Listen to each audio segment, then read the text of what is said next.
Assalamualaikum warahmatullahi wabarakatuh. Alhamdulillahirabbil alamin wa sallallahu ala sayyidina maulana Muhammadin wa ala alihi wa sahbihi ajma'in, amma ba'du. Allahumma faqihna fid din wa 'allimna at-ta'wil, amin ya rabbal alamin. Sahabat sunnah yang dimuliakan oleh Allah Subhanahu wa taala, hari ini kita sudah memasuki bulan mulia Rabiul Awal, bulan Rasulullah SAW dilahirkan. Salah satu ayat yang sering dibacakan, baik itu di majelis maulid ataupun di majelis sholawat, bahkan ayat ini sering dibaca oleh sebagian orang setelah melakukan sholat yang 5 waktu, yaitu surah At-Taubah ayat 128. Allah Subhanahu wa taala berfirman, laqad ja'akum rasulun min anfusikum azizun 'alaihi ma 'anittum harisun 'alaikum bil mu'minina raufur rahim. Ayat ini berkaitan dengan sifat dan akhlak mulia Nabi Muhammad SAW. Dari segi sejarah, ayat ini mempunyai sejarah yang unik. Disebutkan di dalam kitab Sahih Bukhari, ketika Zaid bin Sabit ditunjuk oleh Abu Bakar As-Siddiq radhiyallahu anhu untuk menjadi tim penulis Al-Quran pada waktu itu pasca perang Yamamah. Kemudian Zaid bin Sabit dan juga tim penulis Al-Quran yang lain berhasil mengumpulkan semua ayat Al-Quran, kecuali ada satu ayat yang ketinggalan dan itu tidak ditemukan selama berhari-hari. Kemudian ayat itu ditemukan pada sahabat Abu Khuzaimah Al-Ansari, yaitu ayat laqad ja'akum rasulun min anfusikum azizun 'alaihi ma 'anittum harisun 'alaikum bil mu'minina raufur rahim. Keunikan sejarah ayat ini ternyata tidak berhenti pada masa Abu Bakar As-Siddiq.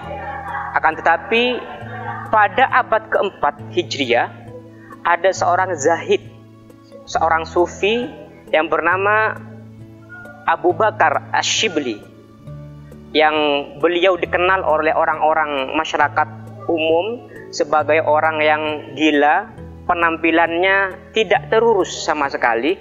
Kemudian Imam Asy-Syibli ini suatu waktu bertemu dengan seorang ulama besar namanya Abu Bakar Ibnu Mujahid.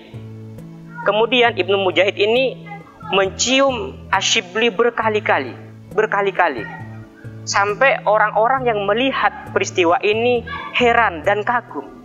Kenapa Imam Abu Bakar bin Mujahid, seorang ulama besar, mencium Asy-Syibli yang dikenal oleh masyarakat awam sebagai orang yang gila? Kemudian ada orang yang bertanya kepada Imam Ibnu Mujahid, kenapa engkau mencium Imam Syibli yang penampilannya seperti orang gila? Kemudian oleh Imam Ibnu Mujahid menjawab, fa'altu bihi kama ra'aitu Nabiy sallallahu alaihi wasallam yaf'alu bihi.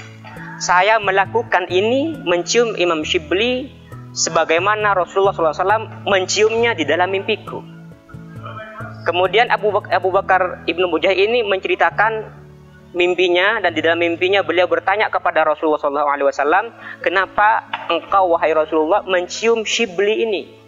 Kemudian Rasulullah SAW menjawab, orang ini istiqomah membaca laqad ja'akum rasulun min anfusikum di setiap selesai sholat. Kemudian Syibli ini membaca salawat kepadaku. Dan cerita ini dimuat di dalam kitab Jala'ul Afham karangannya Imam Ibnul Jauzi, kemudian juga dimuat di dalam kitab Tarikh Baghdad. Semoga kita semua diberikan nikmat oleh Allah Subhanahu wa taala bermimpi Rasulullah di dunia dan juga dipertemukan nanti di surga Allah Subhanahu wa taala. Allahumma shalli ala sayyidina Muhammad. Assalamualaikum warahmatullahi wabarakatuh.